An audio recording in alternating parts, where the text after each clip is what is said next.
Bismillahirrahmanirrahim. Melanjutkan membaca kisah Nabi Yusuf.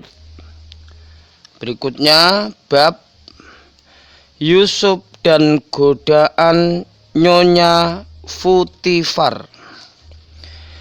Yusuf hidup tenang dan tentram di rumah Futifar, kepala kepolisian Mesir.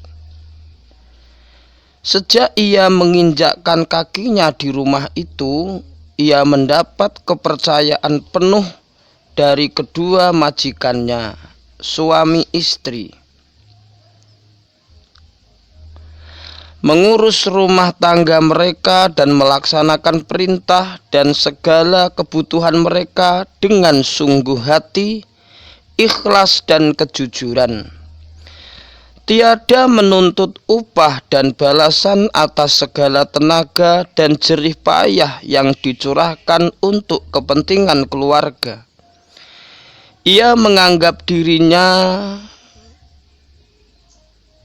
di rumah itu bukan sebagai hamba bayaran, tetapi sebagai seorang daripada anggota keluarga. Demikian pula anggapan majikannya, suami istri, terhadap dirinya. Ketenangan hidup dan kepuasan hati yang diperdapat oleh Yusuf selama ia tinggal di rumah Futifar telah mempengaruhi kesehatan jasmani, telah mempengaruhi kesehatan dan pertumbuhan tubuhnya. Ia yang telah dikaruniai Tuhan kesempurnaan jasmani, dengan kehidupannya yang senang dan empuk di rumah Futifar, makin terlihat tambah segar wajahnya, tambah elok parasnya, dan tambah kekar tubuhnya. Sehingga ia merupakan seorang pemuda remaja yang gagah perkasa, yang menggiurkan hati tiap wanita yang melihatnya. Tidak terkecualikan istri Futifar, majikannya sendiri.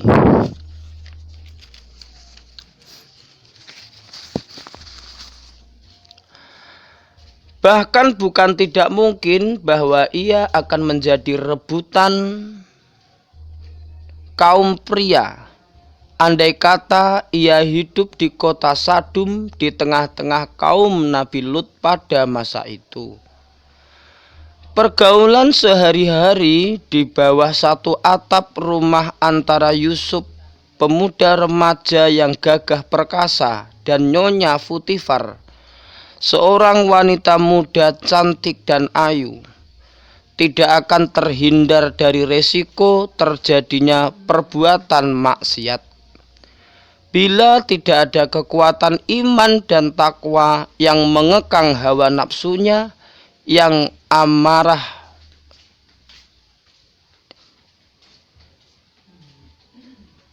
bila tidak ada kekuatan iman dan takwa yang mengekang hawa nafsu yang ammaratum bisu, demikianlah apa yang terjadi pada diri Yusuf dan istri kepala kepolisian Mesir.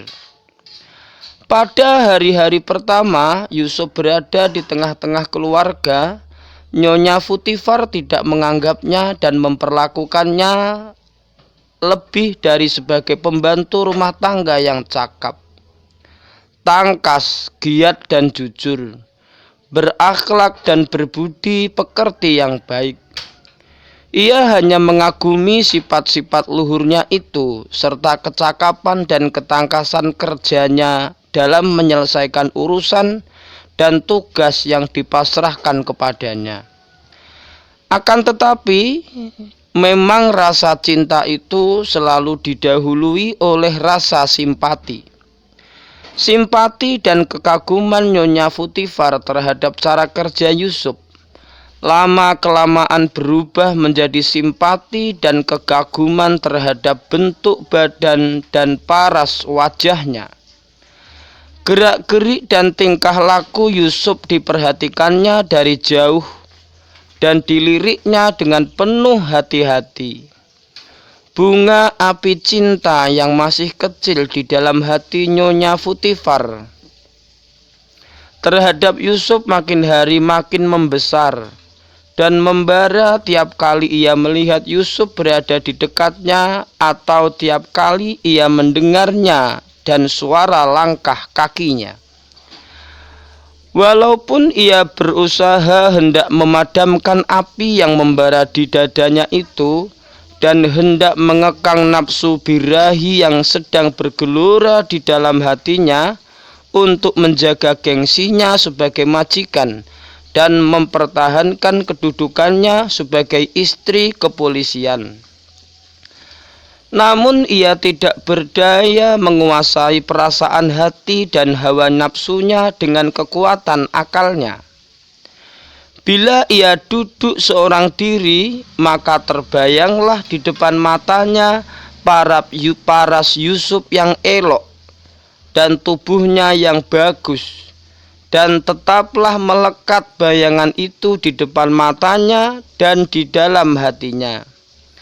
Sekalipun ia berusaha hendak menghilangkannya dengan mengalihkan perhatiannya kepada urusan dan kesibukan rumah tangga, dan akhirnya menyerahkan Nyonya Futifar kepada kehendak dan panggilan hati dan hawa nafsunya yang mendapat dukungan setan dan iblis, dan dikesampingkannya lah semua pertimbangan gengsi, kedudukan dan martabat serta kehormatan diri sesuai dengan tuntutan akal yang sehat.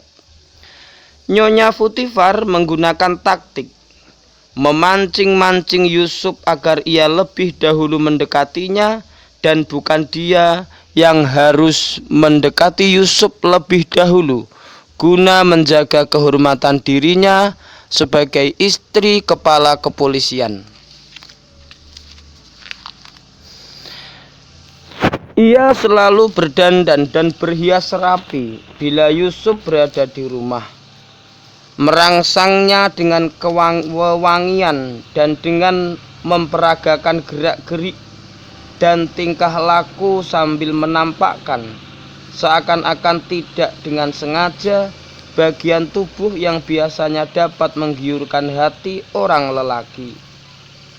Yusuf yang tidak sadar bahwa Zulaikha, istri Futifar, mencintainya dan mengandung nafsu syahwat kepadanya, menganggap bahwa perlakuan manis dan pendekatan Zulaikha kepadanya adalah hal biasa, sesuai dengan pesan Futifar kepada istrinya ketika dibawa pulang dari tempat pelelangan.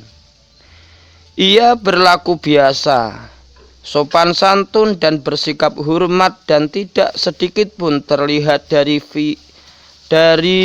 pihaknya sesuatu gerak atau tindakan yang menandakan bahwa ia terpikat oleh gaya dan aksi Zulaikha yang ingin menarik perhatiannya dan menggiurkan hatinya.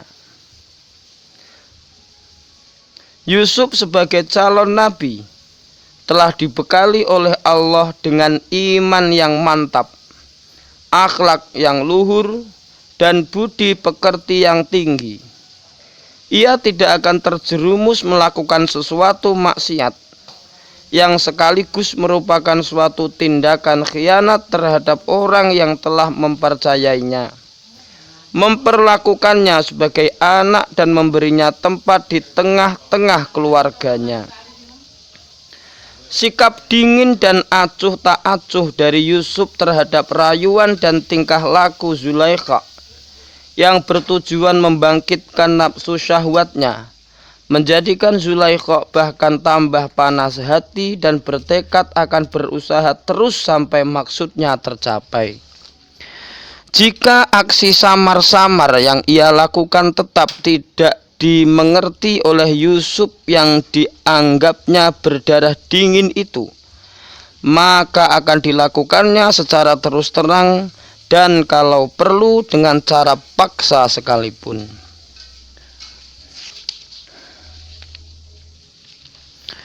Zulaikha istri Putifar tidak tahan lebih lama menunggu reaksi dari Yusuf yang telah bersikap dingin, acuh tak acuh terhadap rayuan dan ajakannya yang samar-samar daripadanya.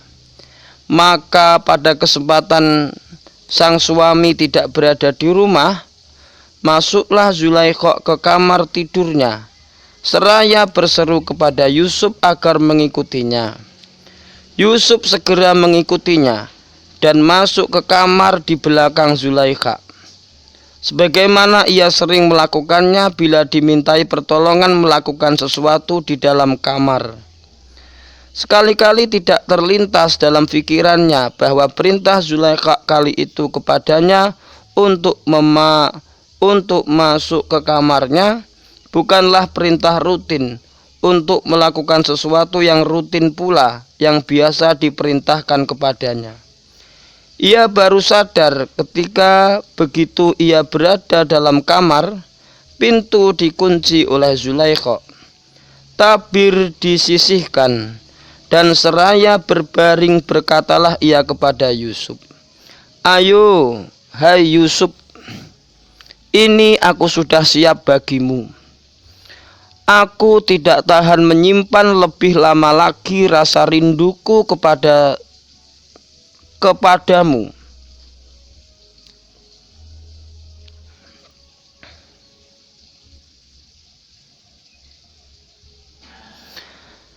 Seraya memalingkan wajahnya ke arah lain, berkatalah Yusuf, "Semoga Allah melindungiku dari godaan setan.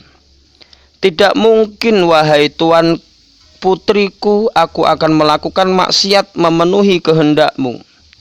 Jika aku melakukan apa yang Tuan putri kehendaki, maka aku mengkhianati tuanku, suami Tuan putri, yang telah melimpahkan kebaikannya dan kasih sayangnya kepadaku.